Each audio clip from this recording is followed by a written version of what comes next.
ಮಂಗಳೂರು ವಿಶ್ವವಿದ್ಯಾನಿಲಯದ ಸಮೂಹ ಸಂವಹನ ಮತ್ತು ಪತ್ರಿಕೋದ್ಯಮ ವಿಭಾಗದ ನಿವೃತ್ತ ಪ್ರಾಧ್ಯಾಪಕಿ ಹಾಗೂ ಮಾಜಿ ವಿಭಾಗ ಮುಖ್ಯಸ್ಥೆ ಡಾಕ್ಟರ್ ವಹೀದಾ ಸುಲ್ತಾನಾ ಗುರುವಾರ ಮೈಸೂರಿನ ಖಾಸಗಿ ಆಸ್ಪತ್ರೆಯಲ್ಲಿ ನಿಧನರಾಗಿದ್ದಾರೆ. ಸುಮಾರು 30 ವರ್ಷಗಳ ಕಾಲ ಮಂಗಳೂರು ವಿಶ್ವವಿದ್ಯಾಲಯದಲ್ಲಿ ಸುದೀರ್ಘ ಸೇವೆಯನ್ನು ಸಲ್ಲಿಸಿದ್ದ ಡಾಕ್ಟರ್ ವಹೀದಾ ಸುಲ್ತಾನಾ ಅವರು ವಿಭಾಗ ಮುಖ್ಯಸ್ಥರಾಗಿ ಕಾರ್ಯನಿರ್ವಹಿಸಿ ನಿವೃತ್ತರಾಗಿದ್ದರು. ನೂರಾರು ವಿದ್ಯಾರ್ಥಿಗಳಿಗೆ ಮಾರ್ಗದರ್ಶಕರಾಗಿದ್ದ ಇವರು ಮಾಧ್ಯಮ ಕ್ಷೇತ್ರದಲ್ಲಿ ಪ್ರಖ್ಯಾತ ಪತ್ರಕರ್ತರನ್ನು ರೂಪಿಸುವಲ್ಲಿ ಪ್ರಮುಖ ಪಾತ್ರವನ್ನು ವಹಿಸಿದರು.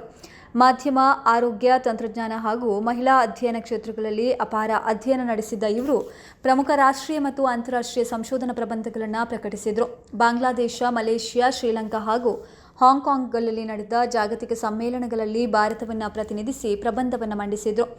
Asian Congress for media and communication ರಾಷ್ಟ್ರೀಯ ಸಮಿತಿಯ ಉಪನಿರ್ದೇಶಕರಾಗಿಯೂ ಸೇವೆ ಸಲ್ಲಿಸಿದರು. ಅವರ ಅಕಾಲಿಕ ನಿಧನಕ್ಕೆ ಮಂಗಳೂರು ವಿಶ್ವವಿದ್ಯಾಲಯದ ಪತ್ರಿಕೋದ್ಯಮ ವಿಭಾಗದ ಹಳೆ ವಿದ್ಯಾರ್ಥಿಗಳ ಸಂಘ, ಮಾಧ್ಯಮ ರಂಗದ ಗಣ್ಯರು ಹಾಗೂ ಬೋಧಕ ವೃಂದ ತೀವ್ರ ಸಂತಾಪವನ್ನು ವ್ಯಕ್ತಪಡಿಸಿದ.